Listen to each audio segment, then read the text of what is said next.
Erev Tov Chavrim. I'm Stephen Ben-Nun. You're watching Israeli News Live, and this article here coming out on Fox News. Watch what they have to say here. Syrian airstrike kills as many as 22, mostly children, outside of school.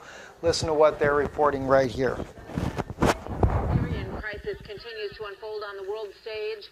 This time, the Syrian rescue group known as the White Helmets is reporting that an airstrike outside a school in the rebel-held province of Idlib has killed at least 17 people.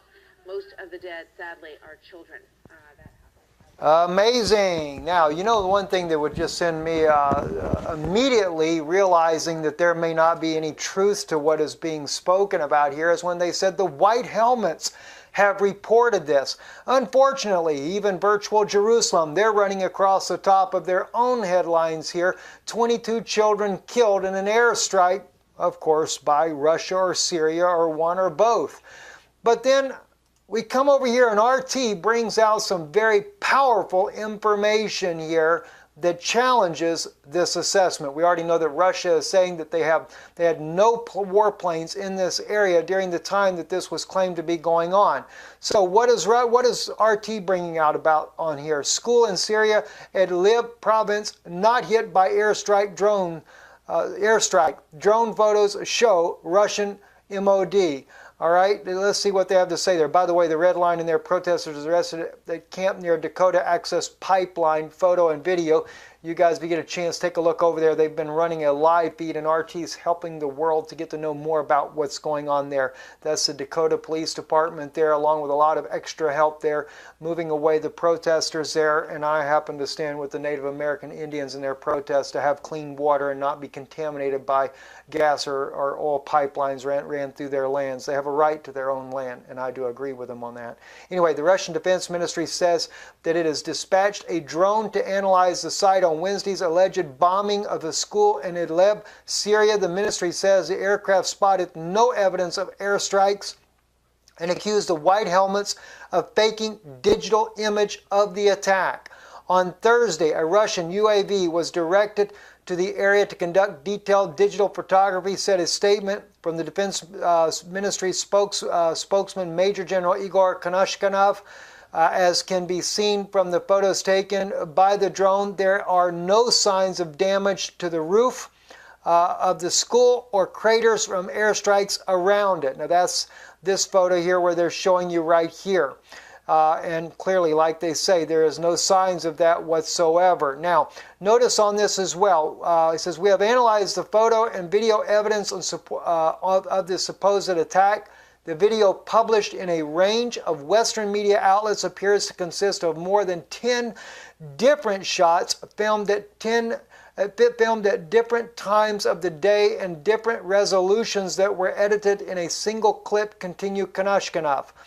The photograph published by AFP shows that only one wall of the school is damaged and all the desks inside the classroom are in place. The outer fence seen through the hole has no traces of damage from bomb fragments. In a genuine airstrike,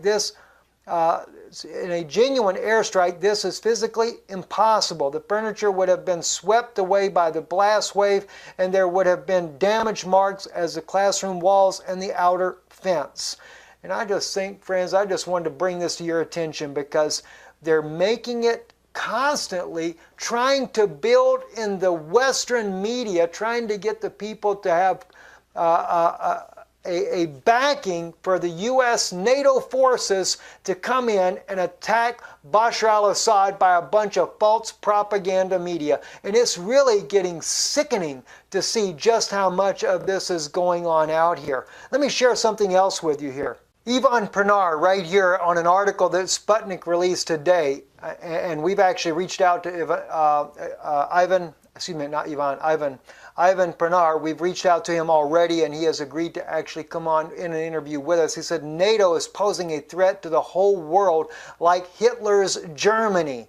And he states, goes on here, he says, Brussels is nervous since there are people who question fairy tales of EU bureaucrats about a better life in the European Union, as well as so-called peace and stability ensured by NATO. In NATO, In fact, NATO has ensured the opposite. The alliance has violated and trampled down on national freedom and sovereignty instead of protecting them. NATO supports overthrowing legitimate governments through bombings instead of advocating democracy, Pernar said. This was brought out by Sputnik News.